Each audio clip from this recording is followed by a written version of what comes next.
phenotype. That's the one on the right there. At the level of the genotype, what happens there happens by chance. So at the genotype level, everything happens by chance through mutation. Are you with me?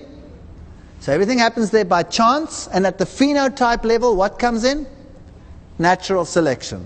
Simple example. Two people walking in the Kruger National Park in South Africa. The one is short and fat. The other one is lean and muscular and powerful, like me, for example. And you're walking along, and a lion jumps out from behind the bush, and you take off like greased lightning. What is the probability of which one surviving? Which one will most likely survive? The lean one, which means that you must always take someone short and fat with you when you go to these dangerous places. Okay, so that's natural selection. It selects between the one that is more fit to cope with that situation than the other one. Are you with me? All right, the lion doesn't ask, excuse me, have you got any other genes in your gene system that haven't been expressed here? He doesn't care. He just cares whether you run fast or whether you don't. Is that right? All right, so natural selection happens at the level of the phenotype. At the level of the genotype, everything happens by chance. Have you got that? Okay. Here I have, therefore, to put it in simple language, a book. And this book we'll call our genotype. The book contains the instructions of how to build aeroplanes. So that is what? Genotype. And once the aeroplane has actually been built, that is phenotype. Now I have a question for you. Who wrote the book? Who wrote the book? You have two chances. It was either chance or it was a designer. Are you with me? Because what happens at the level of the genotype? It's chance. Or you have another option, which is design. All right. So now you have this great book which tells you how to build an aeroplane. And the book is on my shelf. Now, how long will I have to sit and watch the book before the aeroplane actually appears?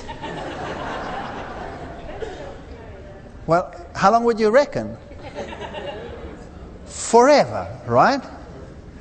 But the aeroplane has to come into existence before I can see whether it works or whether it doesn't work. Are you with me? Yeah. So all the processes that translate what is written there into that take place by which two means? Chance or design. Okay. The probability of the book having been written is boom, New York, New York, New York, New York, New York. Boom, New York, New York, New York, New York, New York. Over and over and over again. For every single gene, I have to assume that this was chance. The mechanisms to make it, also chance. So if we take that to the cellular level, our DNA is so complicated in the way that it is read. I will leave that one. The way in which we take the information of there to the factory, the ribosomes which make the product, the protein, all of it had to come about by chance. Because the final fellow must be there before I know whether he works or that he doesn't work. So now let's say I've written the book and I want to make some changes to the book. Any change that I write in the book, how does it have to come about? By chance, through mutation. All right? So any modification in that genotype to bring about any change in the phenotype must come about by chance. So people will say, well, all these things are mutations, like a lighter animal or a darker animal or a this animal or a that animal. Let's have a look at mutations. You get various types of mutations. Simple one, as an example, would be a point mutation, where you take one of the letters in DNA and replace it. So you have DNA is a triplet code. We have how many letters in our alphabet? 26 letters, and we can use them individually. DNA has only 4 letters, and it uses them in groups of 3. So I can take a letter out, and I can add a letter, and I can get all these things happening over there. Let me simplify that for lay people. So let's make a triplet code, the cat and the hat. And let's say I have a mutation where I cut out the C, then I would read them in 3s as well. The, ata, hunderte, he, at. Are you with me? So is the mutation good or is it not so good? So mutations are generally harmful. Even the ones that are so-called positives, like those that call sickle cell anemia, still make you sick. You get sickle cell anemia. It's a negative mutation. This slide over here of mutations has got nothing to do with mutations. It's just there to amuse you because I thought he looked cute. All right, now let's go through evolutionary thinking here.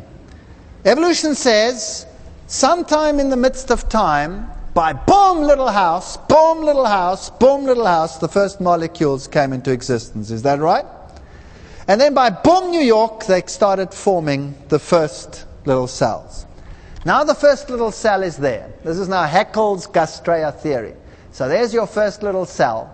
And it has DNA, simple DNA, that says, you look like this. Okay? Then he says the cells started sticking together, then they formed the ball, then it formed a dent, and that's the basic body plan of all living animals.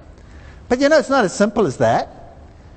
He then went on to say all kinds of things about embryos recapitulating the evolutionary process, which has been discounted, and we haven't got time to go into that. And then he says that mutations and changes over time will be what brings about change. So let's say you had this first cell, and there's a gene which says you look like that, and you mutate the gene, then the cell could look different, and it could look like this one over there on this side. Are you with me? Okay, but that's not what we want. What's the difference between me and an amoeba? Well, I hope you see a difference. The difference is simply this. That's a unicellular creature. It's not a multicellular creature. What am I? I'm multicellular. I've got lots of cells. Do I have more DNA requirements than an amoeba? Yes or no? Of course. Now let's take a simple example. There's a muscle cell and there's a nerve cell. Does an amoeba have a muscle cell and a nerve cell?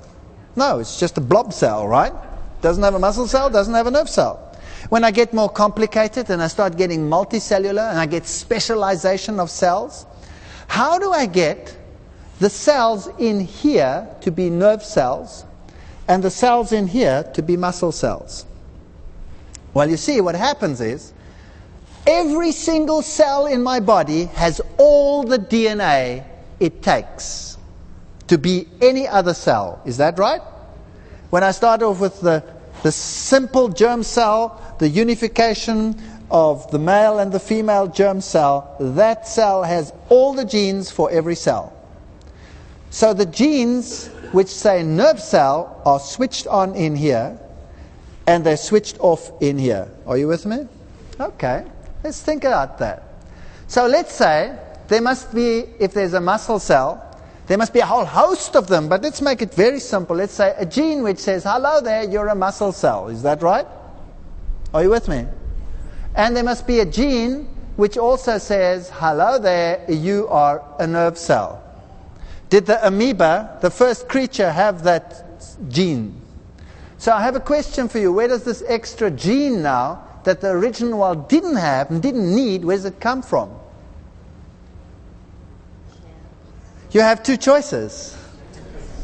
It had to come about by chance. Now, for one gene to come about by chance, even let's say it makes a protein that has 300 amino acids, there are 4 letters in it, so it's 4 to the power of 300. That's about 10 to the power of 127. That is, boom, Challenger rocket. Ready to take off, fully loaded, to the moon with a satellite on it in functional condition. That is the probability. Now, I have no problem if you want to believe that, but you could also believe in a designer, isn't that right? Because what's happening here is at the level of the genotype. Does natural selection work there, yes or no? No, it has to be by chance. But that's not enough. Hello there.